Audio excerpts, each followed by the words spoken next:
You like that, eh? How you doing? Anyways, welcome everyone to Cisco Canada's Virtual Kitchen Show. Brought to you today by Lasan Fairlee Products. Is it Fairlee or did it go Fairlee, right? Fairlee. But today he brought to you by Fairlee. Fairlee. All right. Well, thanks again, Brenda from Fairlee. Are you wearing a Fairlee sweater? I am wearing my Fairlee sweater. Yep. Perfect. Pio, welcome back as well. And Pio, tell us a little bit about you before Brenda's going to give us a long story about Fairlee. A good long story. Right? All right. Hi, guys. Good to be with you again. My name is Pierre Olivier. I'm the owner of the Made with Love Bar School here in Montreal. I'm also the producer of the Made with Love competition and an event called Tribute that we do in Banff in Alberta every year. So I teach cocktails and I produce events. This is what I do and I love it. I know. And you're really good at it too. Thank you. This is awesome. Well, we're going to show us a whole bunch of amazing things today with Fairlee's purees. But before we get into that, Brenda, Yeah. Who is Fairlee? Who is Fairlee? Who's that person? Is it a person or is it? There is no person named Fairlee. No. Yes. It's a fairly easy Fairlee story, actually. How about that, eh? How about that? Fairlee, I'm on the wrong side. Fairlee. So Fairlee is a Lasan brand, Lasan being based out of Rougemont, Quebec. So we are a Canadian company, been around for over 100 years. And Fairlee is a food service staple. It's a brand that's only available to the food service industry through food service distributors. So it's really near and dear to my heart, and really near and dear to our industry's heart, really. Consistency of quality, consistency of ingredients, and then of course produced in Ontario and Quebec and in Alberta as well. So locally made and top-notch products at a reasonable price. And I think that's another piece too, because you don't see Fairlee as a brand that's being like marketed to the retail community. We don't have that extra price point that we have to put onto those products in order to do the marketing. We have these amazing marketing opportunities like SVK. So we do these things and save our end users some money and have them pay a reasonable price for fantastic products. And PO has been an amazing promoter of our products, amazing ambassador for our products, and he's the real expert when it comes to it. I can sell the products, but he makes the magic with the drinks. He does. Yeah. So Pio, is going to be like, is that the audio going? I hope it's not going. It's Brenda. Then Brenda, it's you. It's just joking. I'm going to mute you. But Pio, can you share with us what you're going to be doing today for us? Yes, of course, my pleasure. Like Brenda was saying, Fairlee, I discovered Fairlee by working with Lasan here in Montreal. We were just doing like a bartending and presentation contract workshops with the team there. And I discovered the brands and all their products. And since then, I've been working with the products because they are very good for bartenders. It saves a lot of time, a lot of money, and they are good quality. So for us, it's perfect. They are stable, always the same. And this is what we want if we want to do events for bartenders that work in restaurants and for me at the school. So that's the first thing I want to say. That's why I've been a good ambassador for the brands, because I love it. I would not do that for anyone. So today what I'm going to do is cocktails that are good for Christmas time and also New Year's Eve. So I thought about different ideas. So that's why I'm going to take off that hat right now. And I'm going to put this one instead to put us. There you go. All right. Thanks for the sound effect. The first cocktail I'll be making, these are mocktails, okay? So last week we made mocktails. This week, again, the same. We'll be doing mocktails.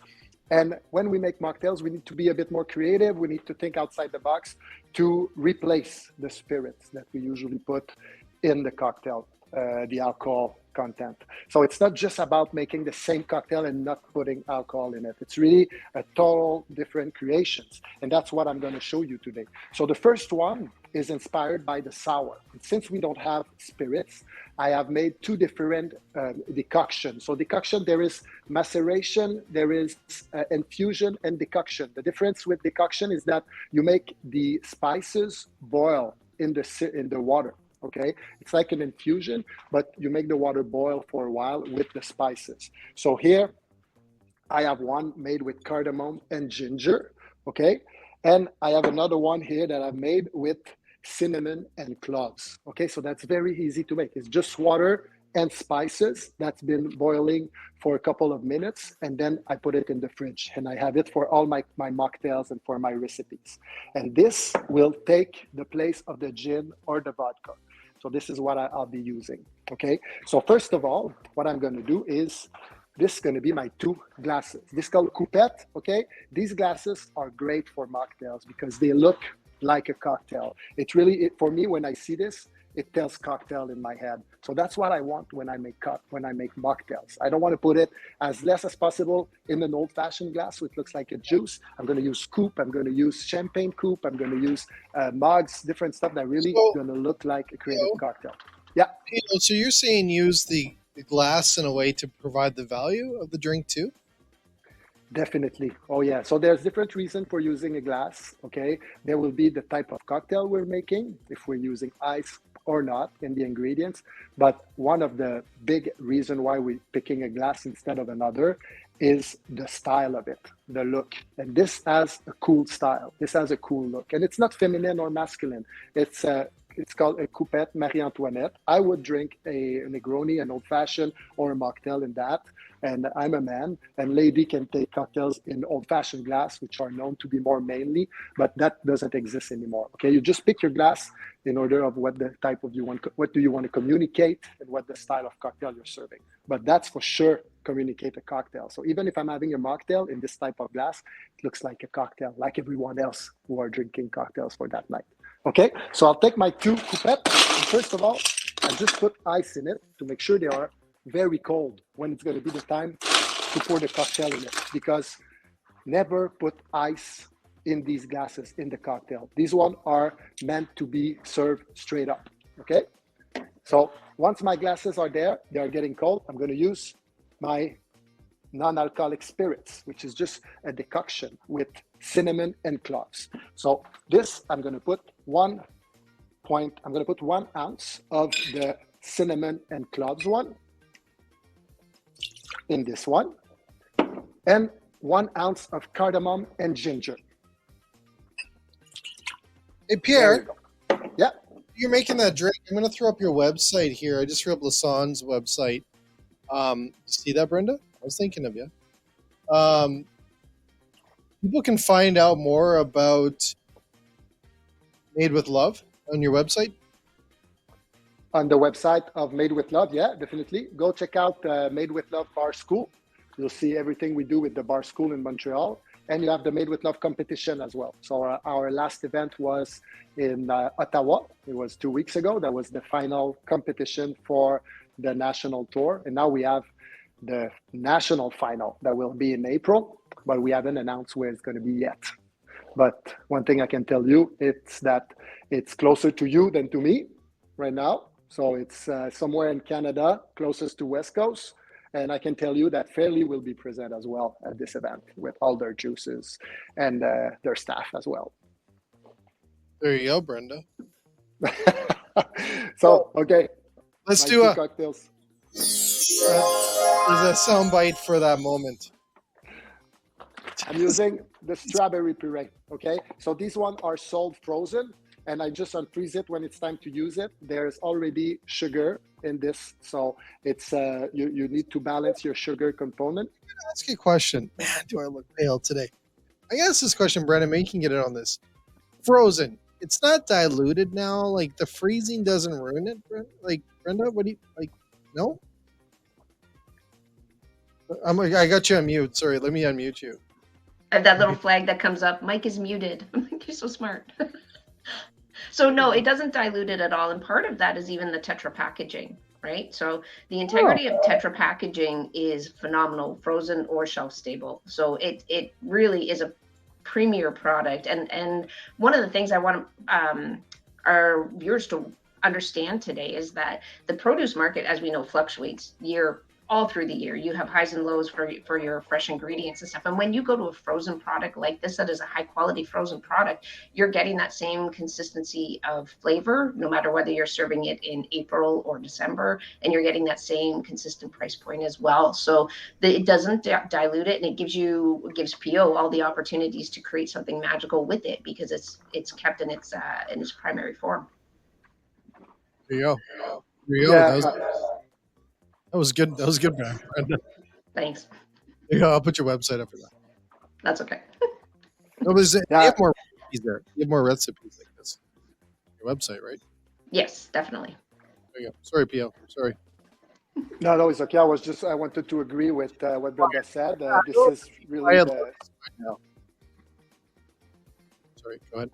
Go ahead, P.O. Yeah, this is really the basic products with a little bit of sugar. So for us, it's perfect to work with this. They have a strong flavor of strawberry in this one. We have also the one with the margarita one. We have the mango one and the one for making pina colada. But now I'm going to use the strawberry one.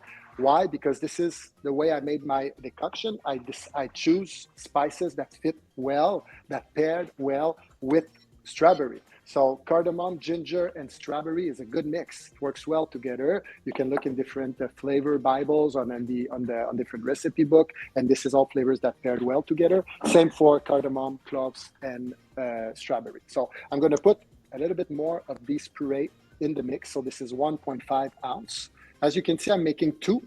I'm making one with the first decoction, cardamom and ginger, and one with the second decoction, which is cinnamon and clove. So 1.5 ounce of the puree. Then I'm going to use lemon juice. Okay, so lemon juice is the acidity to counterbalance the sugar that I can find in the strawberry puree. So this is the lemon juice Fairlee. One ingredient, lemon.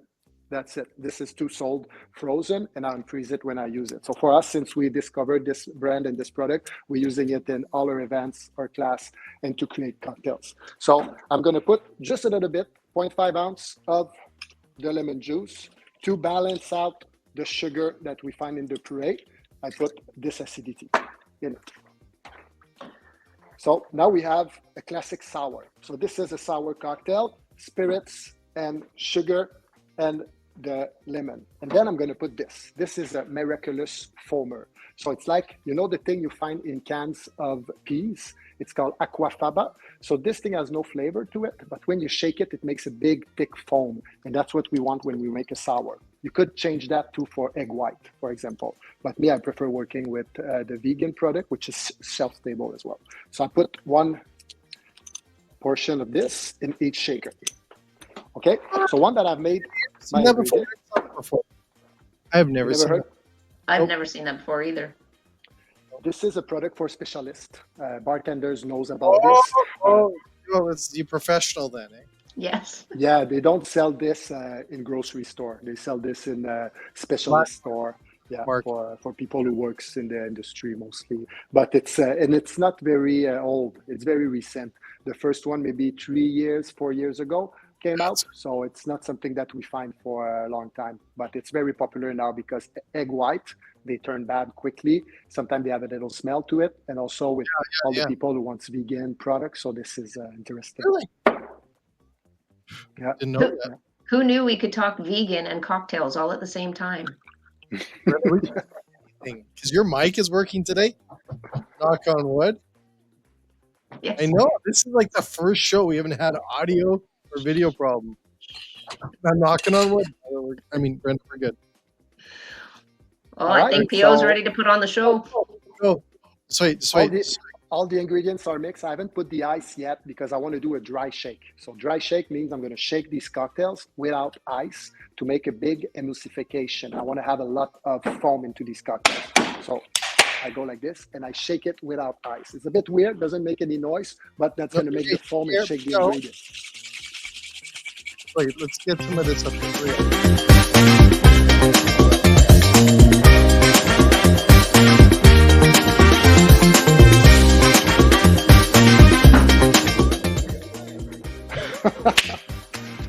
Hey, right. Brenda, you didn't think we could dance on a beverage show either, eh? I know, right? Okay, so That's so awesome. The smell is incredible.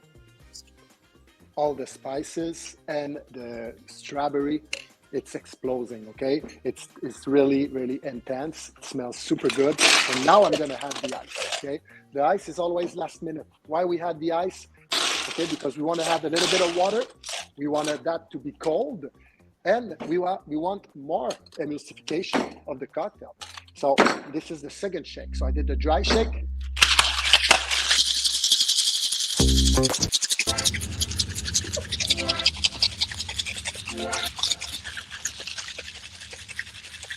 Okay.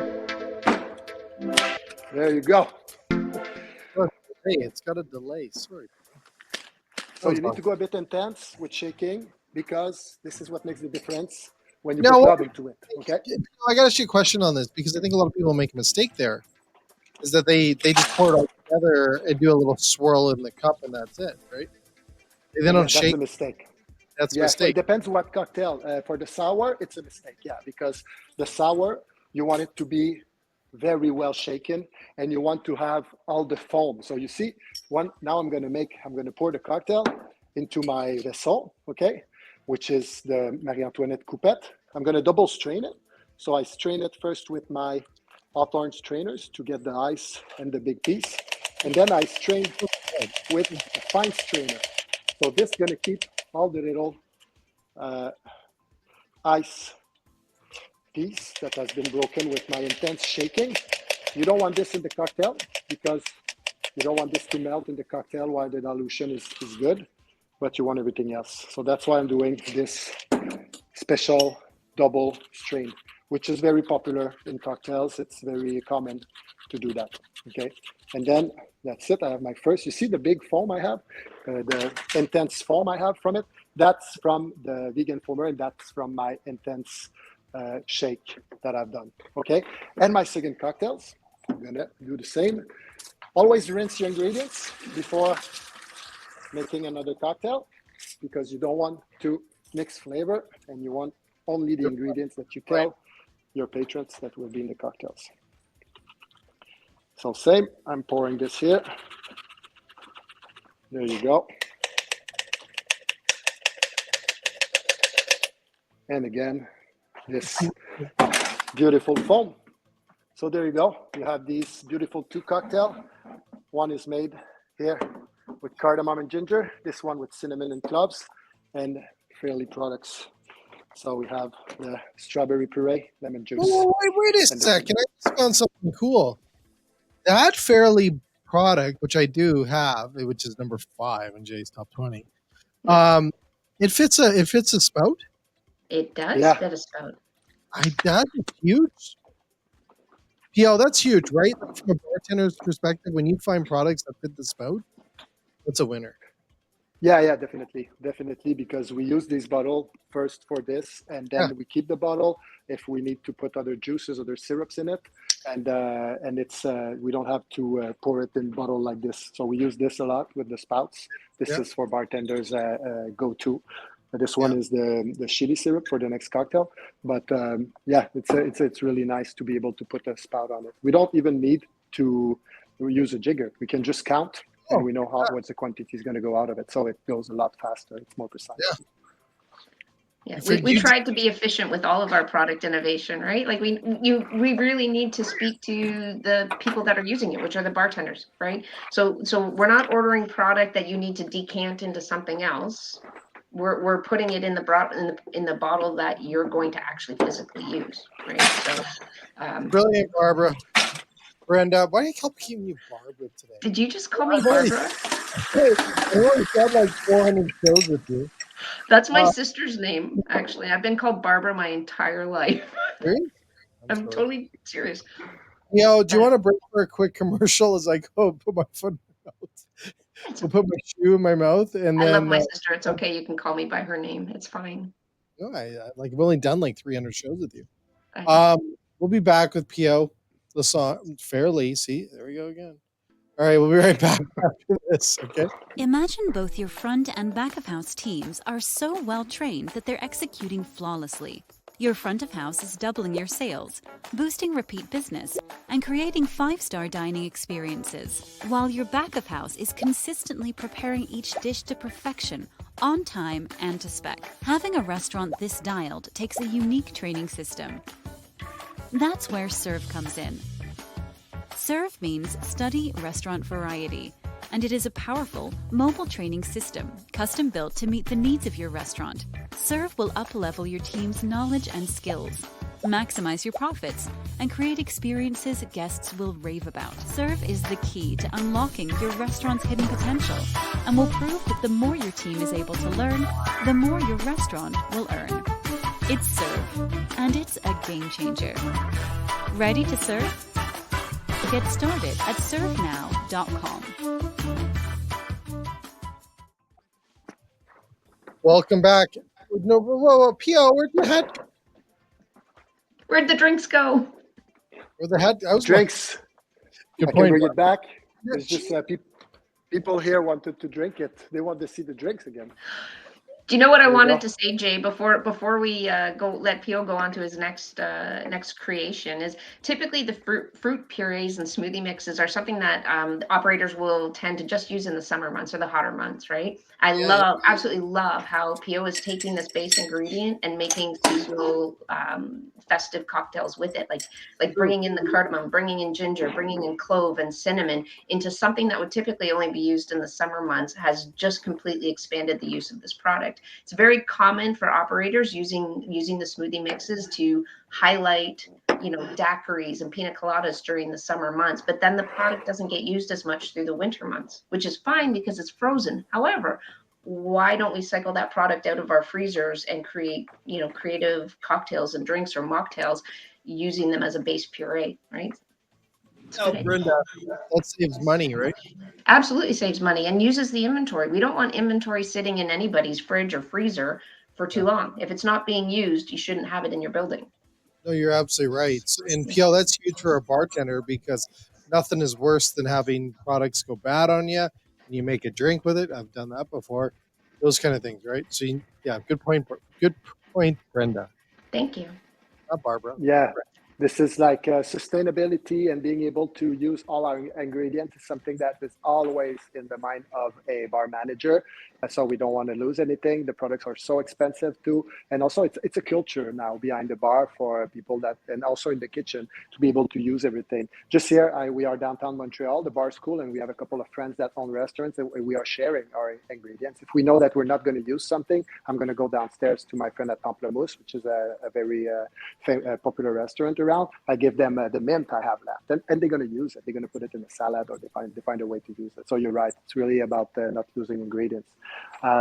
This time, the second cocktail I'm making you is a cocktail we created, again, very festive for the time of Christmas and a bit very chocolatey and sweet and delicious. Okay, I already had two, so that's why I'm a bit hyped right now. This one is like, it's going to hype you up 100%. Okay, so I'll do the same. I put ice in my beautiful glasses here to have my glasses cold when it's going to be the time to pour the drink. I'm going to make two. So the first thing I'm going to do is using the ganache. So if you don't know what a ganache is a chocolate that we melted with cream and butter and simple syrup. And we make sure that it stays liquid, even when we mix it with ice. So that's something you can make at the beginning of the Christmas holiday. Okay, so you'll have your ganache to put on dessert, on toasts, and in cocktails as well. If we use just melted chocolate, of course, when we're going to mix it with ice, it's going to become solid again. So that's why you need to make a ganache. Yeah, no, that's a great point because I've tried it with just regular chocolate. And it hardens up and makes ball, like almost like it clumps together.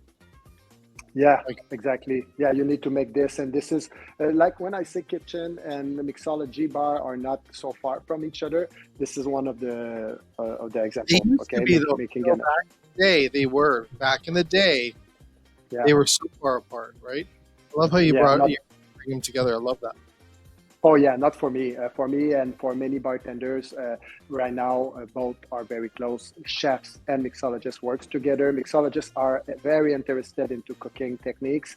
So are chefs into mixology techniques, and they share their ideas to make better cocktail and better meal, and to pair them together as well. Love it. Love it.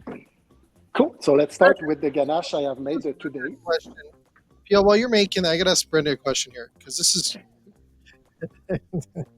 Sure. I'm gonna ask you a question, Brenda. Okay. You have on your thing here in your notes is that you have fruit purees for cafes. Is that also a new trend too? Like we're seeing. It just basically extends onto the conversation we're already having, right? So if you were going to put mango into like a soda or something like that, like an Italian soda or something like that, you could technically use our mango Fairlee smoothie mix, right? Or any of the ingredients like that. So from a cafe perspective and upscale drinks to go and things like that, these are super fantastic products. Again, they're frozen, so you're not pulling out, you're not, defrosting an entire case, and you've just got so many functionalities to it. It's, cafes, bars, restaurants, it could be used anywhere. Do you see a lot of your ideas being used in coffee shops too now? Sorry? Do you see some of the ideas and what you're doing is also kind of bridging into coffee shops? Not really. A little bit. I think coffee shops are trying to make cocktails with their coffee to make mix, but it's not booming that much. Not from what I've seen. Yeah, they're not coffee there is yet. something very classic. I'm always ahead of the ball. Yeah, I think so. I don't know. I'm just gonna be quiet here and let P.O. do his thing. Sorry, bro. No, it's a good question, but I haven't seen it so Coffee much shops, yet. because coffee shops kind of took away that's where people go for first night, dates. That's the place to go. It used to be the bars, but now everyone's going to coffee shops. So I thought, well, why doesn't purees and different things and cocktails and mixologists infiltrate back into the coffee shop? That's where my mind was going. So this Sorry. is a this is a chili syrup that I made. Okay, so the ganache is really chocolate. Just chocolate flavor that is now liquid because I made it a ganache. And this is chili syrup, very spices, okay? Lots of spice into it, and that's what we want, a good kick, okay? And that good kick fits well with the mango puree, okay? So you see where I'm going. Mango, chili, chocolate, like it fits so well in any dessert. It's gonna fit well in this cocktail as well. So the mango puree, I'm gonna put 2 ounces. Okay, now I'm making 2 cocktails, so I'm going to put 4 ounces. Okay, so 1, 2, 3, 4. So there you go, 4 ounces of mango puree. I put 2 ounces of ganache, and I put 1 ounces of the chili syrup. That is 0.5 ounces per cocktail. And finally, I'm going to end this with oat milk. Okay, so oat milk is not sweet, there's no sugar in it, and that's what I wanted. I just want to make this groundy taste that is, and also milky like the rest of the cocktail. When you're going to shake it, it's going to make a cocktail that is thicker than what we used to, thicker than the one I made before. It's a style of cocktail. It's so good, okay? And you'll see. So this one, I'll put 1.5 ounce per cocktail of oat milk. So it means 3 ounces total. So I'm making the 2 cocktails at the same time. And now all the ingredients are mixed. Mango puree that has sugar in it, chocolate ganache, chili syrup, and oat milk. That's it. I'm not going to do any mixologist in Canada. I think you have to take that title, buddy. The ultimate mixologist? The ultimate, yes. You're good. Actually, I worked at a bar for a while, and you're blowing my mind. Hi, man. Thank you. It's really my pleasure, and I like that you say that because I'm passionate about it, and I'm passionate about cooking as well. So here with my colleague Sam, we were here yesterday and this morning talking about these recipes, and we're like, when I look at us, I'm like, we've been talking about ganache for an hour. What's going on? Like, we need to get the ball rolling. But, It's just we like this type of stuff. So here my cocktail is there. I'm going to shake it because I put the ice in it. I don't want to leave it this way too long, so the ice is not melting too much. So now ice is there, giving it a good shake.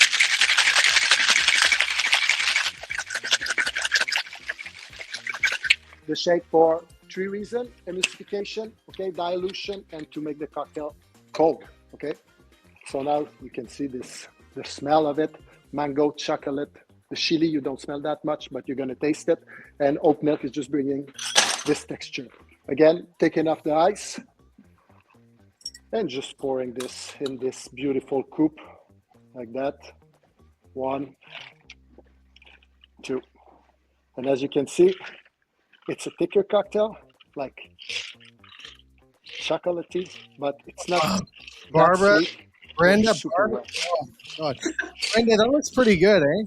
I'm really quite jealous of the fact that I am several hundred kilometers away from PO right now. I know, Pio, that's crazy.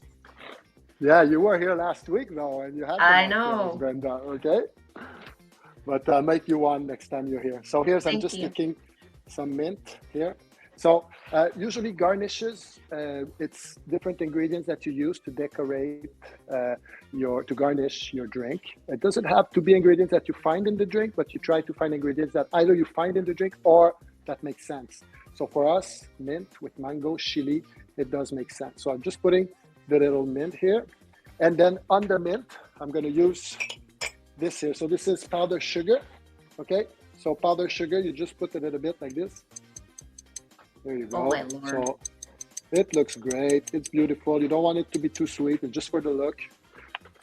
There you got it. So if you serve this as a dessert or a dessert cocktail, everyone will be happy. And it's delicious. No alcohol, just great ingredients. There you go. Cheers. Pio, Cocktail. how important is the garnish in a drink? Like, is it a big part, or because back in when I was doing it was just like whatever you could find that didn't cost you a lot? Yeah, not anymore. It's not about just the garnish. It's more about the look of the cocktail. Some cocktail doesn't require garnish, and if you put a garnish, it's going to look even worse than without the garnish. For example, a daiquiri. I don't put garnish in my daiquiri. Daiquiri is a nice cocktail that I want to have this way, straight up, with no ice, no garnish. So if you put a lime on it, I don't need it. I just want to drink up, you know. But when you go with fancy mocktails like this, especially with mocktails where there is more research in the ingredients, where you want it to look great, it's nice to find a great garnish. And you need to think about it. Like I said, it's either an ingredient that you find in the cocktail or an ingredient that fits with the rest of the cocktail. I couldn't put a lime there. Like if I put a lime there, it doesn't make, it's like, why you put a lime? I cannot explain it. I put like maybe a little bit of lime zest would work with the chocolate and mango and chili. Maybe that would work, but I need to find a reason why I pick that ingredient. So plus limes are really expensive. So yeah, true. I love the creativity. So second cocktail. Thank you. Awesome. So we have 2 more cocktails coming. Is that right, Pio? One more. One more. Okay. You want to break? You want me to break? I can break. We could, so I can clean my tools. Yeah, we'll break. Brenda, is that okay? Totally cool. All right, we're going to be break. We'll be back with Fairlee products. There you go, sound cool, like with Fairlee products.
We're back to Pio. Where'd you go? Where'd you go?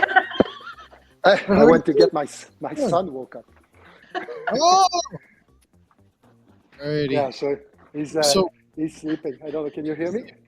Yeah. Yeah. I cannot shake with him, but I can present him. Come here. You say hi. Say hi. Hello. Here. You got a favorite mocktail too? Yeah, I made him some Bellini with peach juice earlier. He loved it. And I cut on the champagne. I used to get in grief a lot when my kids were at restaurants when they were little because they would order Virgin Caesars, right?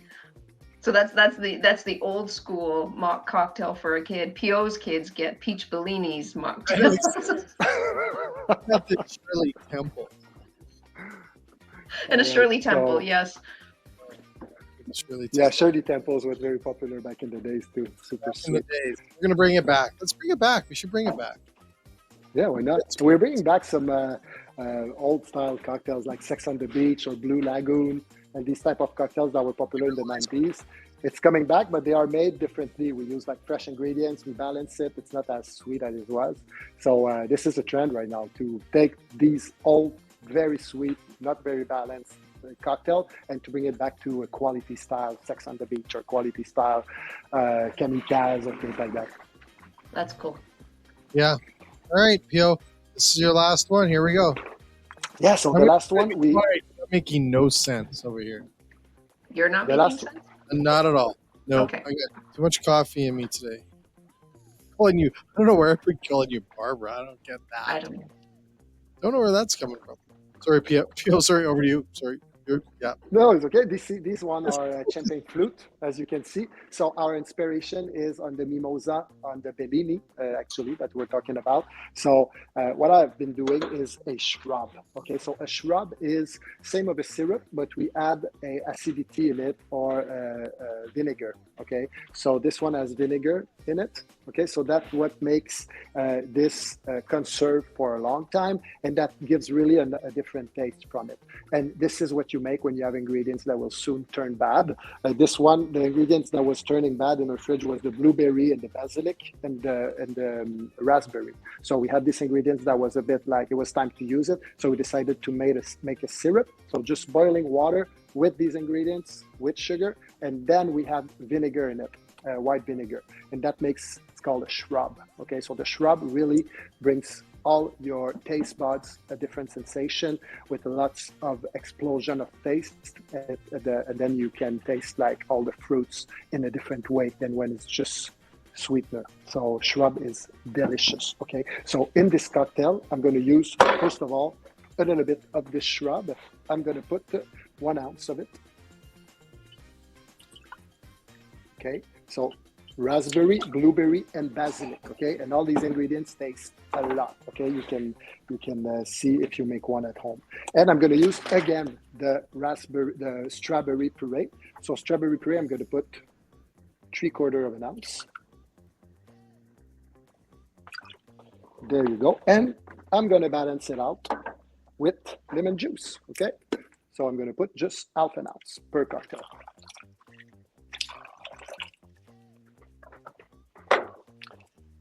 So I have my shrub. Yeah. I was gonna say, you didn't measure that, but I guarantee it's bang on. You need to count, so I count 2 times. 1, 2. Yeah, I saw that. That's a bartender trick, Brenda. I know it. I know it well. This is one of the first things we show our students when they do the class here at the Middleton High School.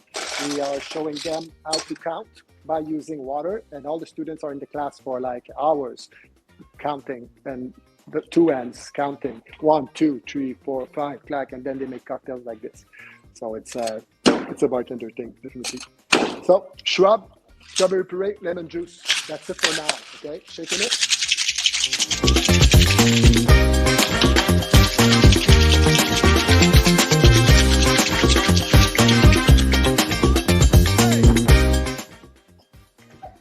It's like 007 music from the 70s. Almost. It's almost. When did you get that? I did. Yeah. All right. The editing team loved the music. The editing team loved the music. Good. I'm going to pour this at the Oh, bottom of Pio. my glassware. And I'm going to use the non-alcoholic beer instead of champagne. You could use also a non-alcoholic apple cider. That would do a bit more sweet. What I like with non-alcoholic beer is it brings another flavor. It brings also not too much sugar content when everything else has sugar. So this one is Bitburger 00. So there's no alcohol in it, but really it's delicious. Okay. So you could add ones with alcohol, right? Yeah. Sorry? You could add ones with alcohol if you could. Could you add champagne, Prosecco, Cava, beer with alcohol? Yeah, anything's going to be good. Trust me. Like this, the base of strawberry, fruits, and lemon juice will be good when you add anything. Strawberry tea, beer, strawberry and beer. Really? Oh yeah. It's really, this is my favorite one of all the one I made. They are all good, but this one, Priscilla tasted earlier, and it's already gone. I don't know, is it? It's in her stomach. Brenda, I have a question for you. I've never asked you this. What's your favorite drink? Oh, my favorite drink doesn't actually have juice in it, so I'm not allowed to talk about it. Okay, non-alcohol favorite drink, Brenda. My non-alcohol favorite drink would actually be like a hibiscus tea with something sparkling in it. Serious? Mm-hmm. That would be one of my favorites. Yeah, there's a lot of them. Like being a juice rep, I have basically a storeroom full of mix in my house. So I like it's a constant creation piece, not quite to the extent that PO does as well. But our margarita mix, I know our margarita mix is honestly the base of most of my non-alcoholic cocktails. I know. I've used it in some stuff. Non-alcoholic cocktails. It's good. It is good. PO are those bitters. Yeah. Angostura bitter also, you can add this anywhere. It's like the spices. It gives a different level of taste to any cocktail. There's bitters in everything almost. Almost, yeah. It's you try it and most it's gonna be good. Yeah, this one I put it anywhere. Yeah. It's crazy. What is the garnish on that cocktail? It looks almost like a flower. It is, yeah. It's an edible flower, dried up. So this one is a calendula, okay? We buy these dried up and we use them as a garnish, or we can use them as a rim, also mixed with other ingredients when we muddle it. So that's the one I'm using. Do you know what else I'm really impressed with, Pio, is what I call the hang time of the foam, right? So the foam stays there for an extended period of time. Like even the very first cocktails you made still have the foam at the top of them. Like they're gorgeous. Yeah. These one are the plastic cocktails, so they are not real, but no, they are real. I'm joking. So they're all real cocktails, and it's true. They look nice. And this one's because of the beer. So the beer will help to make a nice thick foam, plus the shaking. And this one is the vegan foamer that I have used that make it this way. So you see, this is the 3 cocktail I was presenting to you for Christmas and New Year's Eve. Cocktail that is more aperitivo, dessert, and this one for brunches. Wow. That's pretty fantastic. You know what it is? It's every time you put the hat on, this song is that sound come. Yeah, the sensor is in the hat. The sensor's in that hat. Well, Brenda, first of all, I'm blown away by the Fairlee products. You know I am. I've always been a huge fan, but just really looking at them in a different way, I'm speechless on what you've created, Pio. So thank you so much for the most amazing ideas ever. What a way to amplify your menu pricing too, right? I mean, you don't have to just serve a juice. You can serve a mocktail, and your customers will pay for something that looks like that. That's like I'm blown away. Yeah. You did that with all those beside you. All those products right there. Yep. Oh, frozen. blow my mind. Anyways, well, thank you both. Brenda, thank you so much for playing along on today's game show. I feel like I'm Vanna White, almost like the co-host here. I know. Sorry for calling you Brenda too. Jeez. Anyways, thanks to everyone else that watched today's show or going to be watching this on demand. P.O., you are absolutely the best mixologist I know. And thank you so much for Lasan being able to hook you up with us and hang out with us and spend this afternoon together. So thank you so much there. And for everyone else, we're back again tomorrow with Influencer Fridays. And then it's weekend time. Yay! So, on demand. So shows on demand. And thanks so much, P.O. Brenda, we don't have a turn off the outro video anymore. So let's just watch P.O. dance. Do his thing. Share his costume.